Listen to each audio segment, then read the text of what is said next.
எருதுகட்டு சொந்தங்கள் அனைவருக்கும் வணக்கங்க. இந்த வீடியோவில் என்ன பார்க்க போகிறோம், கீழ்விளாச்சூர் எருதுவிடும் திருவிழாவில் முதல் பிரைஸை தட்டி சென்ற வாணியம்பாடி XMLA வில்லு காலையினுடைய வெளிப்பாட்டு வீடியோ தான் பார்க்க போகிறோம்.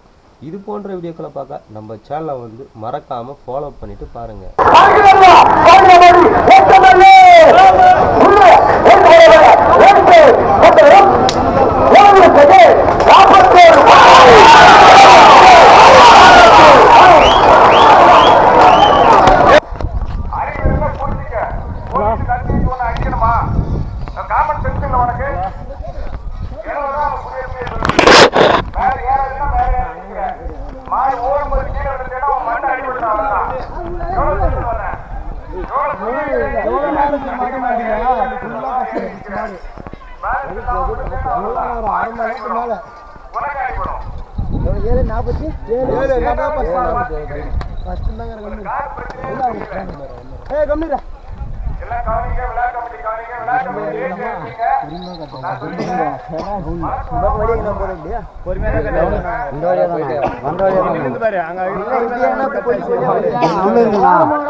மாடு வந்து